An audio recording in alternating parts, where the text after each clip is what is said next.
Nano Breaker is a new hack-and-slash action game from Castlevania producer Koji Igarashi. What's that you say? Sounds wonderful? Yeah, well, you might want to taper your expectations a smidge. While Nano Breaker does often feel sort of like an offshoot of 2003's Castlevania Lament of Innocence, it also lacks any of the inherent charm of that game, or really any other generally good hack-and-slasher out there right now on the market. In Nano Breaker, you play as a fair-haired cyborg named Jake. Apparently some bad business has gone down on a government research island called Nanotechnology Island. See if you can guess what it is they were researching, Yeah. Tiny robots have taken over the island and its inhabitants, turning them into crazy robot zombies called Orgamechs. Jake is sent in by an appropriately gruff military general who seems completely oblivious to the entire situation. And he's told to protect a female scientist, arguably the most obnoxious female scientist ever put into a game. She's been sent there to try and shut down the main computer, but she went in alone and you have to save her from the evil Orgamechs and whatever, yeah.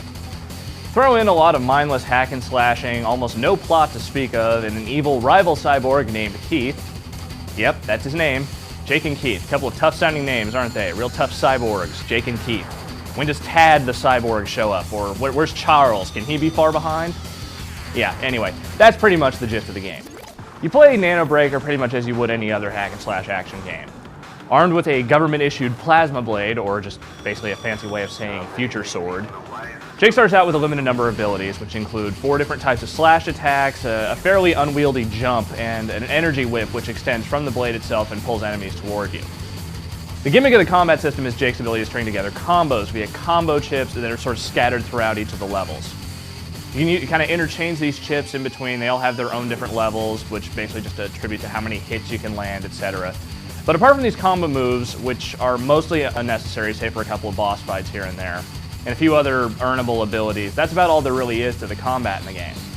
While these elements would normally be plenty fine for making a captivating hack-and-slash game, the remaining components of Nano Breaker just conspire to bring the whole experience down. The combat itself is pretty much defeated by the absolutely idiotic enemy AI. Enemies will just sort of lumber towards you, sort of flailing their limbs or occasionally shooting their guns or whatever at random sporadic intervals. And no one ever really puts up much of a fight by themselves. In fact, the only reason the grunt enemies present any challenge at all is because there's just so many of them at once. They kind of group together, bunch up on you, try to surround you. But that's it. That's all they know how to do. And you're way faster than them. You can run by them. There's some combos you can do to one-hit kill them. Or you can just run away altogether. The game actually lets you just kind of run through rooms and just kind of escape stuff, save for a couple of sections where it actually requires you to beat everybody. So you could actually theoretically just run away from enemies for like 2/3 of the game. The level designs are also just really boring. Nanotechnology Island is set up in pretty standard hack-and-slash fashion. A lot of small, cramped rooms to kind of run through, each filled with a few different bad guys. The layouts are just terribly linear. It is actually impossible to explore anything, even if you wanted to, because there's really nothing to explore at all. There's no interactivity with the levels, save for a couple of buttons or levers you'll just kind of whack with your sword, and a few areas where you find yourself dealing with one of the game's exceptionally awful jump puzzles. The most challenging portions of Nano Breaker come in the form of these periodic and infuriating bouts with obnoxious jump puzzles. At times, Nano Breaker seems like it desperately wants to be some kind of platformer, and when it tries to be one, the results are less than enjoyable, shall we say.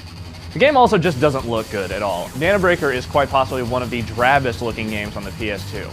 Just ugly, muddy textures, color schemes that kind of range from gray to grayer. The character models are basically the same. Jake, he has kind of this badass cybernetic body and whatever, but his head looks like sort of like a cross between Sephiroth and Kate Moss. It's just dandy looking, doesn't look right. The Orgamechs, they look kind of intimidating in cutscenes, but in the game they're just very uninteresting looking. They're just like, there isn't much detail to them at all.